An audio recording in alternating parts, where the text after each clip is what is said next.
Hello, yo, what's good, everybody? Hello from sunny Los Angeles, California. Good morning. I am Joey J. Ping of RespectMyRegion.com. Today, we're on another episode of the New York Cannabis Podcast brought to you guys by Trees and the RMR Podcast Network. Trees is our premier partner for all things point of sale, e-commerce, analytics, payment solutions, and white glove service. If you are a dispensary and you want to make more money using your point of sale, if you want your bud tenders to make more recommendations and have things be more data driven, Trees is our premier partner for those things. Now, the episode today is not about Trees. The episode is about the homie Josh here of Culture House, New York City, a premium, top tier, top of the line dispensary in Manhattan, New York City proper, right there in the thick of it. It looks like a big cookie store, so we're going to break it down why it's called Culture House. We're going to break down the collaboration. Josh, we're going to talk about your background a little bit in cannabis, what you've been up to. It takes a lot to become a GM and a purchasing manager, and you are wearing both hats, man. So welcome to the show. Good afternoon. How you living, bro?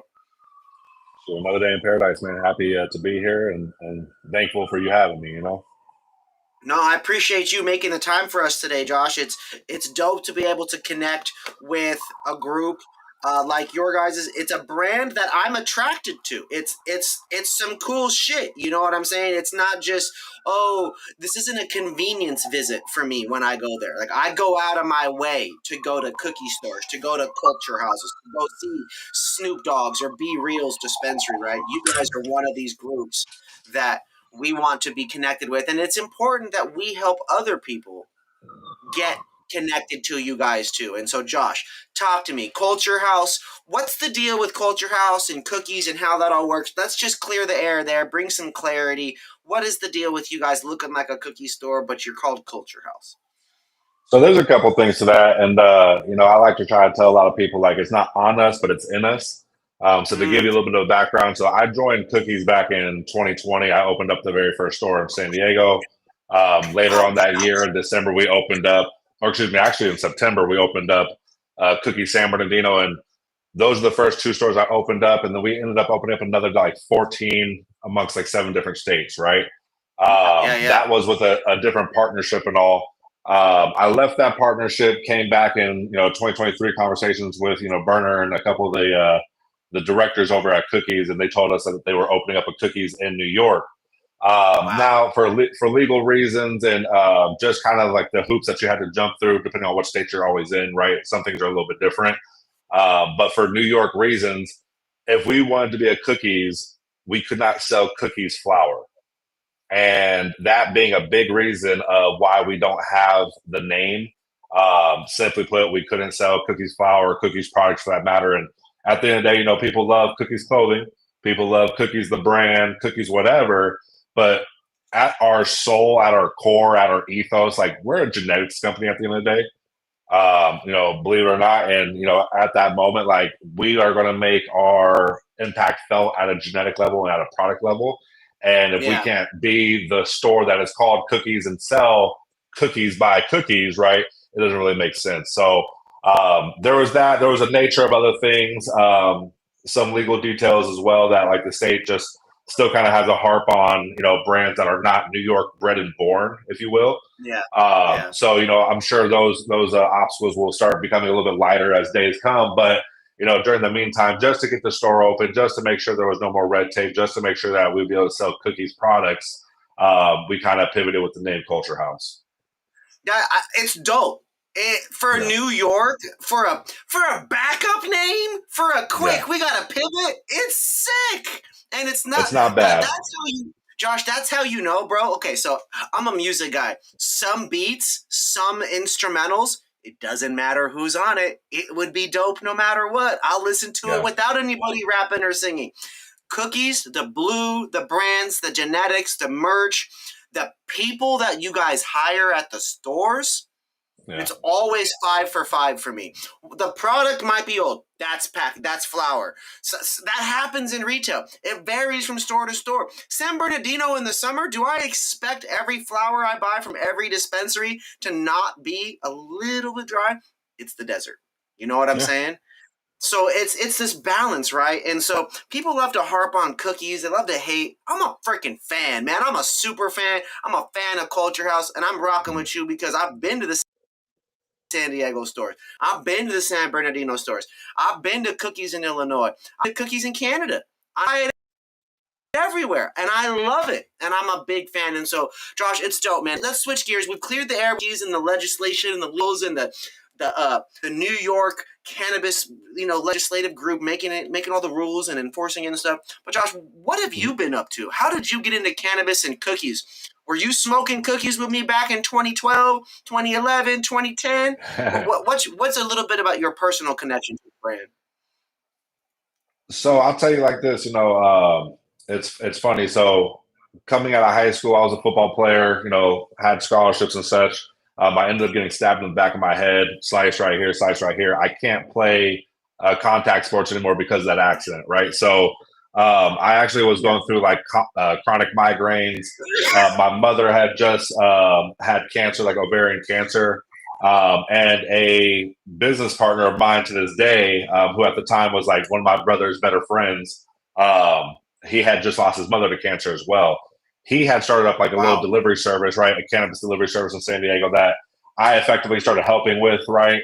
And being in San Diego, being in California, that for that matter, like the culture is rich in cannabis, and there's a lot of competition, right? A lot of people, you could throw what most people don't know is you could throw a rock in any given direction and maybe hit a grow house in San Diego, whether it's just a little rental that's blown up, 3-bedroom, 4-bedroom, somebody's garage, whatever have you, right? So I think at the time, like we did the math and did all the numbers and efforts, and there was like about 4,000 delivery services in San Diego at the time that we were delivery service as well. 4,000 different people trying to deliver weed?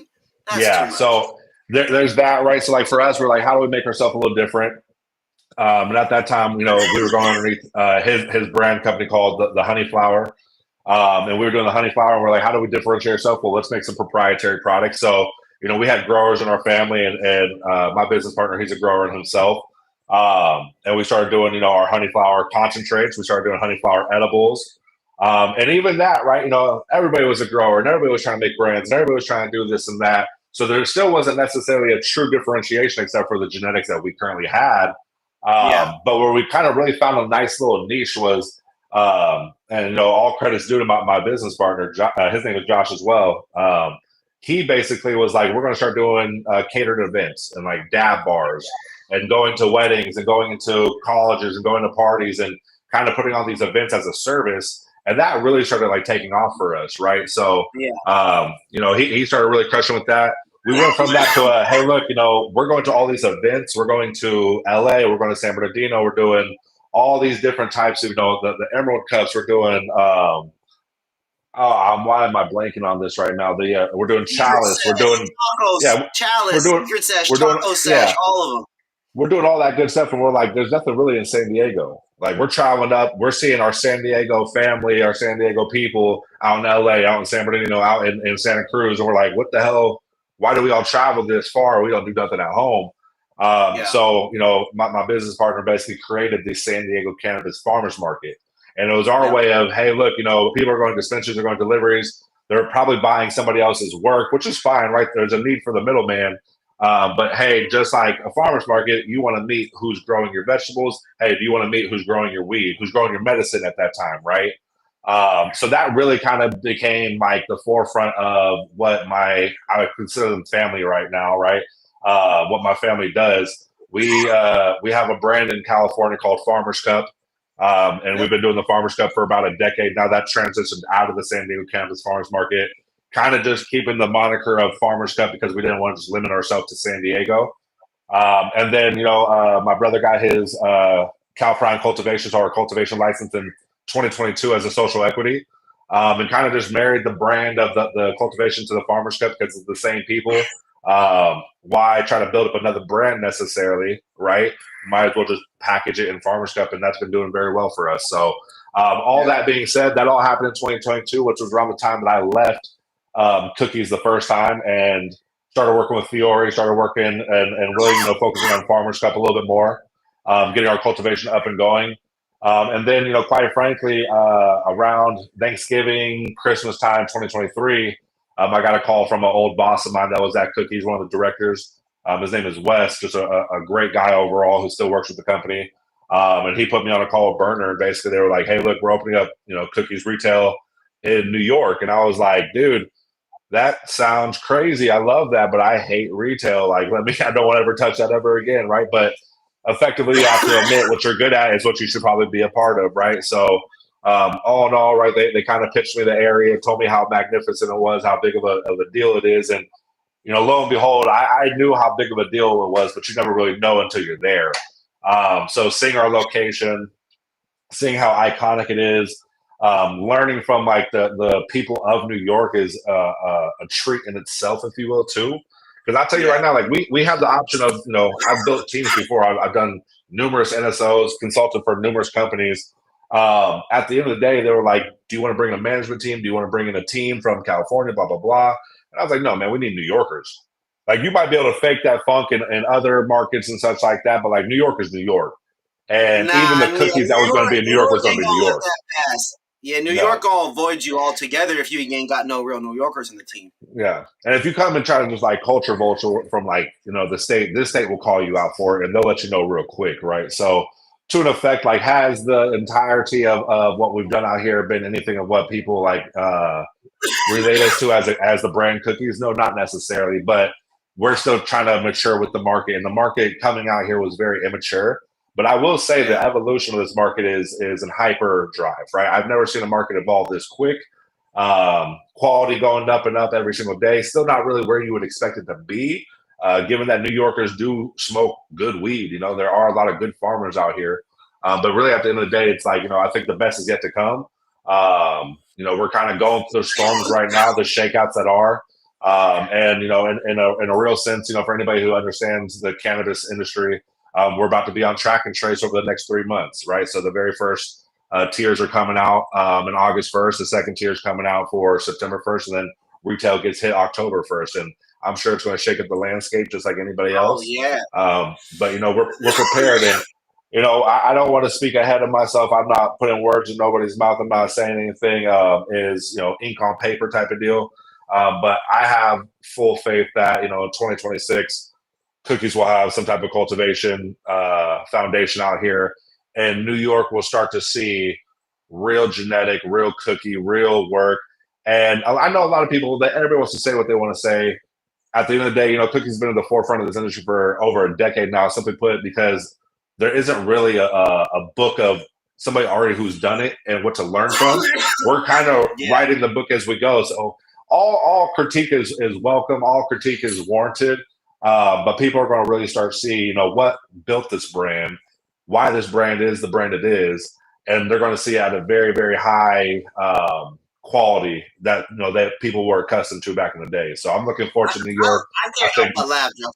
I can't help but laugh because motherfuckers are in for a surprise, and I think it's funny because you and I both know why these motherfuckers are surprised. Why? like cookies didn't. Like cookies and Jigga and Powers Up and all and Sure and Mario and Sure all these folks like did they not know where their strains come from? No, they don't. Did they not realize that did they fall into the hype and read the news? No, people don't care about people suing each other. Customers, they don't pay attention to none of that shit. I have no idea what's going on with McDonald's on a day-to-day basis. I don't give a damn. I just want the weed. I just want the burgers. Absolutely. I forget the athlete that said, he said, whether you liked it or you didn't, you watched. I kind of feel that like about cookies, like whether you like cookies or you don't, you probably smoke some form of cookies or our genetics, what I'm saying, or our traces. So at the end of the day, ever smoked gelato, anyone who's ever touched a gelato, ever smelled it, spent $1, bought a $3 gelato pre-roll, or bought a $40 cookies blunt gelato. Doesn't matter. Came from those homies. Cookies. Every cookies cross. Go look it up. Everything that's doughy, creamy, and fruity, that's called a candy, came from cookies. Every candy ever owes it to Burner and the homies breaking the laws, doing all their fun shit, all the cool weed shit that is all over the podcast now. They were doing it when it was fucking super illegal, man. And they created all these flavors. Now, shout out to the new breeders, Josh, right? There's a lot of good flavors out there. Josh, you come from over here. What do you think of all that haze and piff and sour diesel that's out there in New York? It's not in the market fully yet, but what do you think about those flavors? It's not my speed by any means. I'm an OG kind of guy. I like my OGs. I like my Bubbas. I appreciate a diesel at the end of the day, but yeah, this market is predominantly, and I don't like using the genuses like this, but yeah, it's a sativa dominated market. People want energy. They don't want to feel like they're about to be on their ass by no measure. So that part of New York lives true, right? The city that never sleeps. Yeah, they want their ups. They want their piff. They want their hazes. Quite frankly, at the end of the day, it is, and it's not like the landscape out here makes sense. You know what I'm saying? People work 2, maybe 3 jobs, right? They're up at 6 a.m. They're going to bed at midnight. They can't just be smoking on some shit that's going to put them down all day. Now, granted, I start my day off with a heavy hit of whatever. But at the end of the day, it's like, we're not all built that way. So for a lifestyle, for a community that's always on the go and always moving and every moment that they're awake, there's something going on. Like they need that. They need that type of high that's going to keep them going, right? It makes sense, but at some point, there's just so many people. And when I hear people talk about it, Josh, I hear people say, "Oh yeah, man, I got that gas. Yeah, man, I'm smoking that fire." And in my head, I'm like, "Bro, you're smoking a sativa." I can understand that it's potent. I can understand that it smells rotten or fruity or like some kind of zesty liquor. You know what I mean? Like a crazy fruity zesty, whatever. But to sit here and be like, oh yeah, this haze or piff, this is that gas. And I understand what they mean by that too, but the way we talk on the West Coast, yeah, gas and fire means good, but like, bro, when that shit's fucking smacking, when it's heavy, when it's got gassy terps, piney terps, OGs, permanent markers, that shit hits different than what we're talking about with it, My whole thing since being out here too, and I hate, like when we talk about education towards our bud tenders, like I don't want my bud tenders just telling people like, oh, this is fire. Like, no, describe it. And then, the interchangeability of the word gas, like, to us, right, it's an aroma, it's a terp, it's a profile. But, people use that as that's quality. That heat. It's good. Yeah, it's just quality. Yeah. So it's like, I understand it. And, quite frankly, at the end of the day, education matters, but like you also have to know your audience. So it's like, hey, look, if you're talking to somebody and they understand gas, not as a profile, but as a quality, hey, do what you got to do. Tell them, hey, look, this is gas, right? Exactly. I think there's, everybody preaches the good word about, indica sativa hybrid doesn't really matter. Everything's a hybrid. Terps matter, this and that and the third. But you still got to respect where the customer's at and what they're willing to listen to. I'm not saying give up on the fight, but try it. If they're not listening, if they're not reciprocating that comprehension, meet them at their level. Talk to them the way you talk to them. You know what I'm saying? Yeah, got to be a quick pivot. And I like what you said too, meet them at their level. And that's something that I kind of want to transition to here in the convo. I want to start to meet some of these customers there at their level. What are you seeing customers buy over and over and over again in terms of products on your menu, Josh? What are some of the brands and some of the notable SKUs? So, I actually just ran this report yesterday. Now, I want to be, loud and clear about this. At the end of the day, people like myself, people like yourself, if we consider ourselves connoisseurs, people that, smoke top shelf only for the most part, we are respectably less than 1% of the actual market, So with some of these brands, they're great brands, they're great producers, they're consistent, there's a value attributed to them. But when I tell people these brands, people are like, oh, blah, blah, blah, this, blah, blah, blah, that. They start discrediting, which I don't appreciate because, at the end of the day, you don't have to appreciate what somebody else appreciates, right? But there has to be a respect to it, necessarily. So, our top 3 brands that we have here are hashtag Honey, Ruby Farms, and Cookies. Those are our 3 best producing brands. But the categories that just absolutely crush, especially in New York, everybody's on the go. Disposable, 1 gram, disposable 2 grams. Pre-rolls, I can't sell enough pre-rolls. It's ridiculous the amount of pre-rolls I sell. It's unadjacently the most categorical, disparaging numbers that I've ever seen, right? Like it's not close. So between those two categories, they're more sold than actual prepackaged flower, and that's the first time I've ever seen that in the state. Right, so I also do fear that a little of that comes down to our location. We're not necessarily a spot in the city that is what you would consider like a residential. So what I like to try to say is like I feel like we're more of a convenience store in the fact that hey, look, I might have some food at home. I just need some chips and a drink to get by. So I assume if I was in Midtown Manhattan and I'm about to go to the MSG or I'm about to go to a play on Broadway or some other case, I'm probably thinking, hey, look, I have a half ounce at the crib. I got my wax at the crib. I just need me a nice little whatever to You're puff not on gonna while I'm out pull here. out the whole half ounce to go to a concert. They No, might take that shit from you or exactly. whatever it is, right? I So, will say though, wow. something very surprising about being out here, and you got to give credit where credit's due, right? You're in LA. I was in San Diego. I feel like I can light up anywhere. Look, you smoking in the crib right now. Like I feel like we could do that anywhere, but I would still get some like side eyes, right, or some fake coughs, and I'm like, out here, people smoke everywhere, anywhere and everywhere. The cop will give you a lighter for Christ's sakes. I know that Crazy. wasn't always the case, but to see it and see how live it is, and I smell weed everywhere, I'm like, holy crap! Like, you want to talk about public consumption at an all-time high? I thought California would never be touched, but New York City, I've never seen such tremendous amounts of people just smoking weed on the street. Shit, It's bro. pretty goddamn amazing. California is motherfucking strict. You can't smoke in Santa Monica. You can't smoke Yeah, in West Hollywood. You can't smoke in a couple. I think it's Culver City. Some of these other places too. They all voted on bans for vapes and yeah, smoking, calling it pollution. Which I'll be honest, I am for it, but I also here's what I'm for, bro. Let the locals community let them pick. That's what it yeah. is. If they I don't want mean, it, they don't want it. You know what I'm either saying? that But or I because think like it's dope. you're technically not allowed to smoke in your house, right? But you're not going to Yeah. tell me what I'm about to do in my house, respectfully. But this, brings me to another conversation that needs to be had out here and needs to be had quick. And for all intents and purposes, like shout out to Farmers Cup and shout out to Sessions by the Bay in San Diego. They just got the first lounge out there, right? Yeah. And my family, is very active within that store, and we have our product on that shelf, and they're a great partner to work with. So I think, the idea of, hey, look, if you're going to shut down the capability of smoking or consumption for that matter out in the streets, that is, you need to have a place where you can control it. Just like they don't want people drinking out in the streets, that's fair. But what do you have? You have bars, right? So I think Yeah. the aspect of lounges needs to be talked about a lot more. And that's inherently true in New York right now, where nobody, like, this is not a 365 like it is in San Diego and LA, where we can be outside almost every day. The majority of the year, it's either too hot or it's too cold, and people need a place to be. And people aren't just smoking all in their house out here because they live on top of each other. And there would be lots of complaints and such, right? Now, granted, some people still do it. Shout out to them. But for the most part, right, we got to have a place where people are safe, where consumption is had and controlled.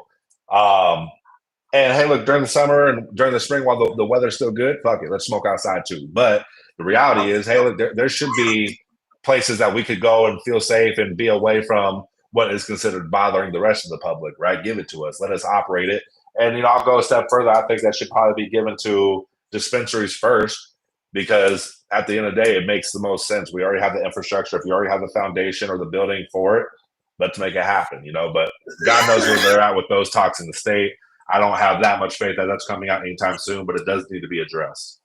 Some people have mentioned to me on other New York Cannabis podcasts and in conversations about there being some momentum and some progress leaning towards the right direction there. But as we know, with all of the different states, this stuff takes time.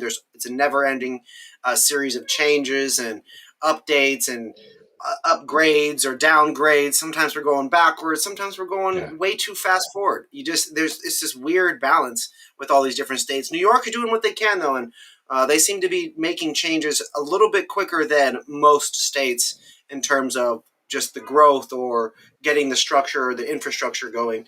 Josh, man, so much information here. I'm trying to decide which direction I want to take this next. I've got a bunch of questions here.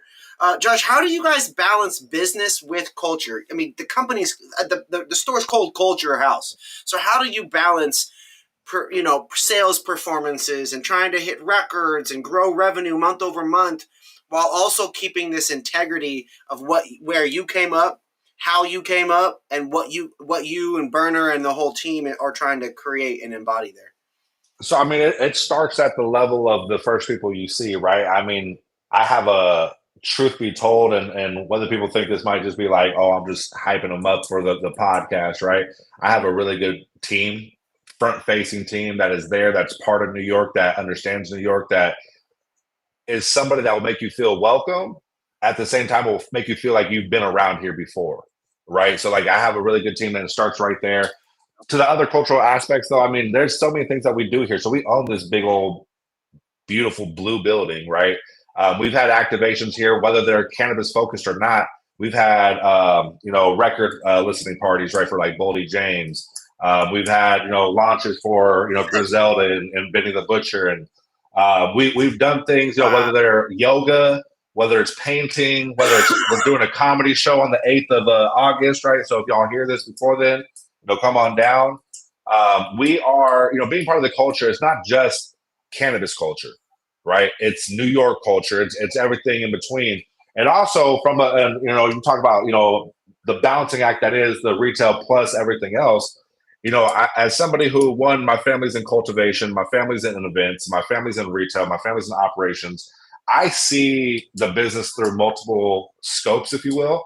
So it kind of comes from, the business side too. When I'm dealing with any of my vendors, I offer COD. Hey, look, I want to put money in your hand right now, right? I want to make sure you're taking care of it. You can pay your team, that you can pay your bills, that you can keep on doing what you love, because we're making money off of your product and we should be paying you on time.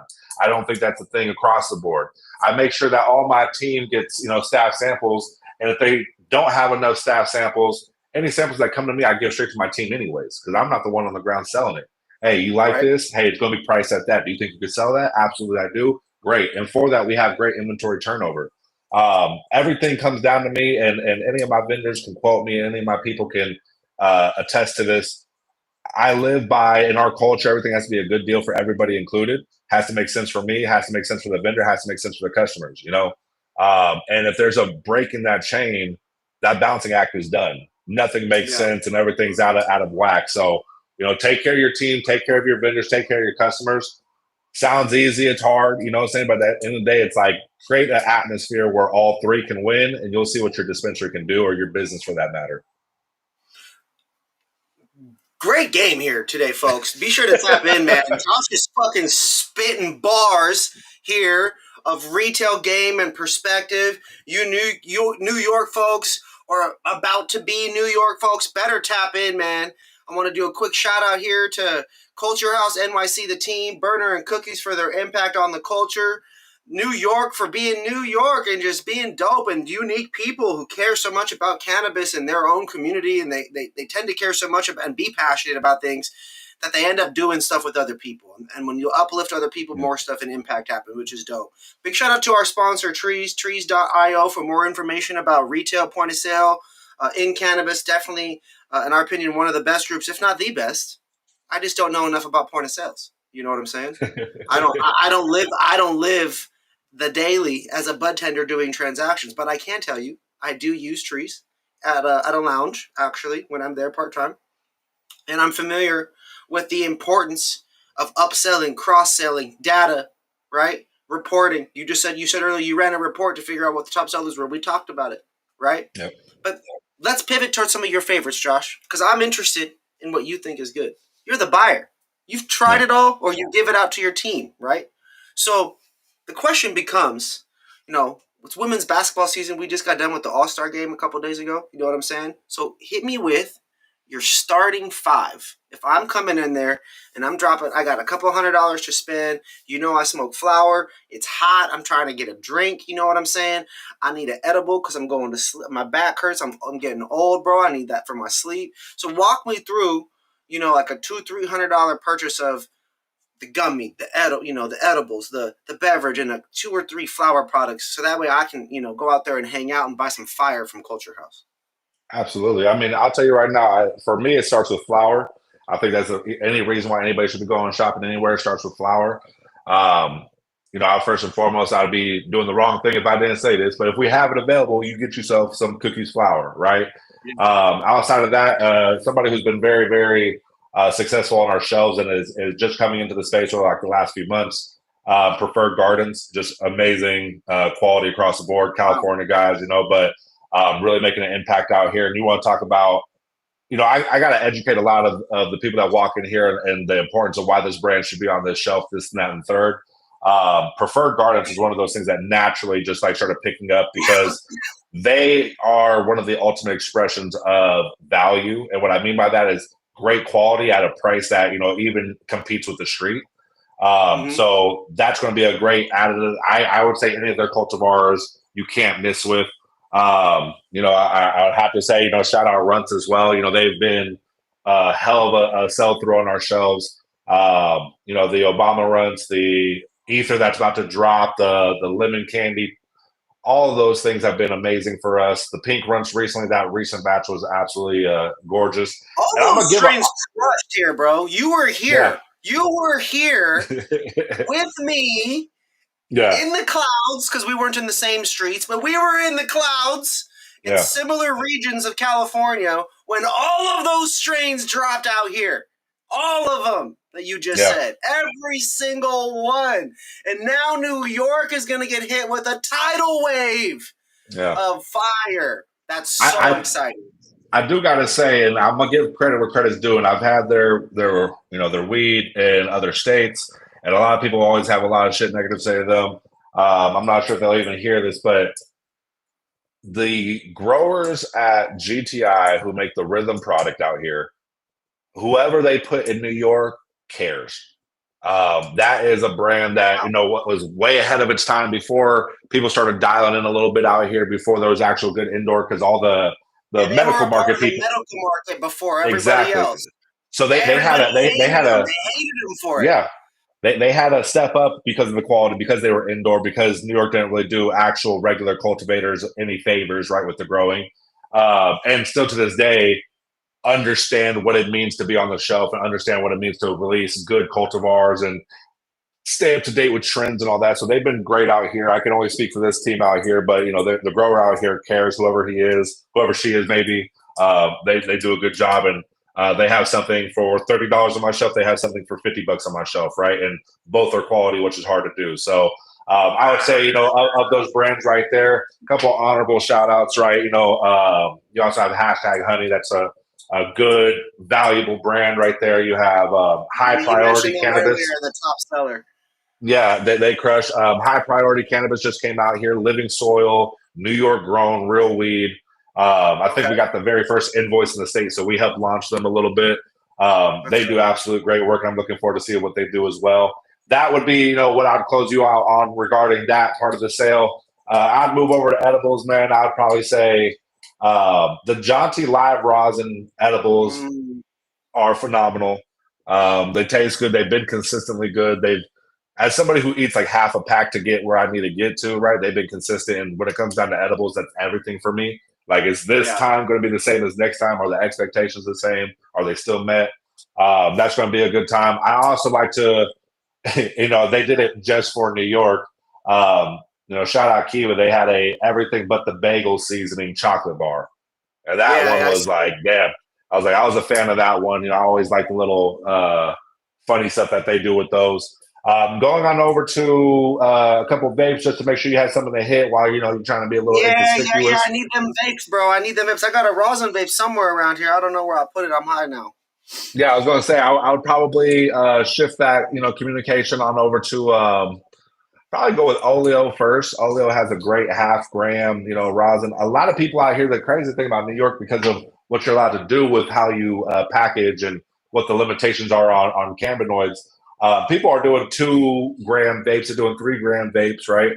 People are starting to do 1 gram all-in-one rosin, which I kind of always came up understanding you didn't want more than a 0.5 gram because the product, it burns and doesn't become such a great product after all. But some of the actual mechanics now in play do a good job of kind of keeping the consistency throughout the whole thing good. Jetty has shout out Jetty, been working with them for over a decade from San Diego. They have a really good all-in-one, full solventless rosin tank that I was very skeptical of, put it through the trial my damn self, and it worked out. So I was like, got to give credit where credit's due on that. And then, quite frankly, if I was to just to finish it up, and say, hey, look, let's go get a concentrate. Um, they just left the market actually, which is unfortunate. But we had a 6-star hash from Happy Cabbage, which I believe they're out of Oregon or Washington. Yeah, I forget which one of those. Yeah, so Oregon. Yeah, Oregon. Yeah, those guys. I don't know why they left this market. It's a question mark still to me. But they were the first people producing like really good in-house hash that I was seeing consistently. And for whatever reason, their own determinations, they left. But if there's anybody listening, any manufacturing, any producers out there, I want you guys to make it a note that we need concentrates out here. But honestly, the greatest tell of why there's not too many good concentrates out here is because you only get out what you put in. And if you're not putting in fire, you're not getting out fire, right? There's no substitutes for good quality. Is it a lack of material in terms of like, flour materials, whether it's, high quality cured flour, dried flour, as they say, that's all going towards smoke and distillate, the trim in that case. Yeah, I mean, resin as well. But what is there just not enough great or leftover high quality grown flour for quality extracts at this point? Yeah, I mean, there's too many of the bulk people that are actually doing indoor at a decent level are white labeling a lot of their stuff. There's not, I would argue, probably nobody, at least that I know of yet, who are just allotting partial of their growth, growing for hash, if there's anything that I know out here, and I've known about every market, is you can tell where the flour's at depending on where the hash is at. So people are starting to get quality genetics in the ground, starting to get quality cultivars, quality grows, quality dial-ins. At the end of the day, right now, I still think they're trying to make up for like what the flower market was yearning for in the first place, because that demand's still there.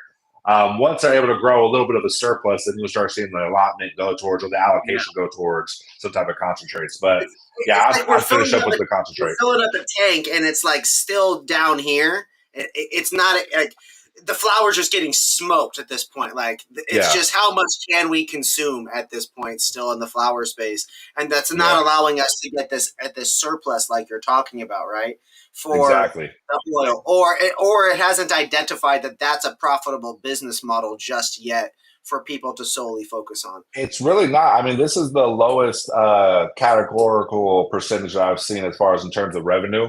Concentrate makes up, for our shop at least, it makes up less than 2% of sales. Now, it's never like a huge mover in the first place, right? But you're usually around like the 5 to like 8% range, depending on who you have on your shelves, right? If you know who you're talking to, know what you're bringing on. But dude, out here, it was like less than 1% for quite some time. Are they not buying? Do you qualify the infused pre-rolls as extract, or is that just on the pre-roll category? No, that's in the pre-roll category. I for me, extracts and concentrates in that matter, right? I get it. Concentrates fall with edibles, they fall with vapes and all that stuff. What I'm talking actual, dabbable rosin versus all that. Yeah. Dabbables and smokables. Yeah. That makes sense. So then for you, RSO would be in the health and wellness, or would that be extract too? It's edible. Oh, okay, interesting. Yeah. So, but I would consider it a health and wellness. Absolutely. Yeah. Okay, cool. But there's weird classifications here with what is and what isn't a edible, or what is or isn't a health product. So yeah, I mean, one day they'll get it right. Josh, I got 2 questions for you before we get you out of here. I really appreciate your time. The pre-last question, the question before the last question, is what do you guys have going on the rest of the summer? Anything you want to promote or talk about in terms of that world from a cookie standpoint? And then the last thing is that I always give people the floor to share something they're passionate about, share a message, or just promote more stuff. And so first, though, what's going on in the world of cookies coming up, or the world of Culture House? What are you guys up to? What's going on out there? Still seeking licenses every day, still looking out for other opportunities as far as how do we increase our footprint out here. More of an immediate thing, right? We have, as I mentioned kind of earlier, August 8th, we're going to be having a cannabis comedy show on the roof here. Probably have that on some type of ticketing platform to make sure it's a little bit more organized and such. We're also going to be launching Burner's Little Brothers brand, Highmark. He's making his way into the scene out here on the legal side. And we're going to be the very first store to launch it. We'll have a soft launch where we'll have like an activation and then such, and then probably back end of August, maybe early September, we'll actually have him, Matt from Highmark there celebrating, showing love, and all the above. So as far as like our immediate notes, there's that. I know cookies we have coming down the line, the pipeline. There's going to be some pre-rolls coming in. I know we're just releasing that because all we have right now currently in the market are infused pre-rolls. We have some single non-infused strain-specific pre-rolls coming in the market. Some new flower coming into the market, which I'm excited about as well. Still, at the end of the day, we're not where the scale of our operation where we want to be at, so it's still going to be small batch and such. But we have some exciting new products coming down the line. Highmark dropping, comedy shows coming, and you can always count at least twice a week. We have our doors open. We have a DJ that we have playing. We're lighting it up in Midtown. We're making a spectacle. We're making some buzz. And at the end of the day, man, we're here. We're here for everybody. I don't have competition. I don't care about my next door, retail competitor, if you will. Anybody can come here. Anybody can learn. Anybody can enjoy themselves. It's community at the end of the day. We're all here for the plant. And quite frankly, if you're not, you can get the fuck out. Let's go! Well, if you're not here for the plant, man, get the fuck out. Wise words from the homie Josh Wilson, man. General manager, purchasing manager, Culture House, New York City, Midtown, Manhattan. Let's go. New York Cannabis Podcast, New York City in the fucking house, man. Cookies in the building, Culture House making moves. They got events going on, DJs. You mind if I plug something? You mind if I plug something? Yeah, what you got? So as I mentioned earlier, me and my family, we've been doing the Farmers Cup for over a decade now. We have our cultivation up. Come see us in one of our dispensaries that we're currently in. It's SoCal, for that matter, Farmers Cup flower, home of the 4-gram eighths. We got our Donnie Burger, proprietary Donnie Burger, hash burger. We got our Super Lemon Burger. We have our actual award ceremony August 23rd in San Diego. Follow our Instagrams, Farmers Cup Official, 2 L's. And please do show love, look out for each other. It's a cruel world right now. Take care of what we can take care of, control what you control, and let's push this plant forward. Come on, man. We're pushing this whole industry forward, pushing the plant forward, and anybody down here in SoCal with me, let's be sure to try to pop over there and go support the Farmers Cup if we can.